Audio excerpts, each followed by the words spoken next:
আমার তোরা হাত বাইন্ধে ও আমার সাথে একবার না দুইবার না 2-3 ঘন্টা ছিল, 4-5টা মেয়ের সাথে একই কাহিনী করছে। কারণ আমার ইজ্জত আর নাই, আমার ইজ্জত ওর হাতে। ও এই মুহূর্তে আমার বিয়ে করবে, এখন ও আমার সাথে এগুলো করছে না। প্রেম, প্রতিশ্রুতি আর বিশ্বাস এই তিনটি বিষয় সম্পর্কের মূল ভিত্তি। কিন্তু যখন সেই বিশ্বাস ভেঙে যায় তখন তৈরি হয় এক জটিল পরিস্থিতি। ভোলার চরফ্যাশনে ঘটেছে তেমনি এক চাঞ্চল্যকর ঘটনা। প্রেমিকের সঙ্গে দীর্ঘদিনের সম্পর্ক, একাধিকবার বিয়ের প্রতিশ্রুতি আর সেই বিশ্বাসে আবাসিক হোটেল থেকে শুরু করে বিভিন্ন স্থানে নিয়ে গিয়ে শারীরিক সম্পর্ক। এমন অভিযোগ এনে প্রেমিক সুমনের ফার্মেসির সামনে অনশনে বসেছেন এই তরুণী। ও প্রথম আমার রিলেশনের কোনো কথা ছিল না, প্রথম থেকে সম্পর্ক ছিল কেউ আমার বিয়ে করবে, কিন্তু এত আশ্বাস দিছিল আমার বিয়ে করবে এটা বললা ও আমার সাথে বহুবার শারীরিক সম্পর্ক করছে, বহুবার।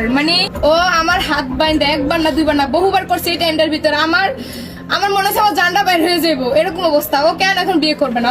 জানা যায় ফার্মেসিতে ওষুধ কিনতে গিয়ে প্রেমিক সুমনের সাথে পরিচয় হয় ইন্টার সেকেন্ড ইয়ারে পড়া এই তরুণীর। এরপর ধীরে ধীরে সম্পর্ক গভীর হতে থাকে। বিয়ের বয়সে কোনো প্রেম করবেন না।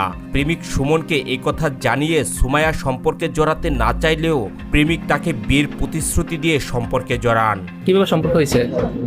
ওর সাথে ও ওর কাছে আমার ভালো লাগে এইসব আস্তে প্রথম যেভাবে সব সম্পর্ক হয় ওইভাবে হয়েছিল। আমি বলছিলাম কি বিয়ের বয়সে প্রেমের প্রস্তাব দিয়ে লজ্জা দিবেন না, আমি ওর এই কথাটা বলছিলাম। ও বলতেছে রিলেশন করি আমরা, আমি বলছিলাম রিলেশন আমি করবো না, বিয়ে করলে আমি রাজি। ঠিক আছে, আমি তোমার বিয়ে করবো, রিলেশন না। তো প্রথম থেকে বিয়ের আশ্বাস দিয়ে আসছে।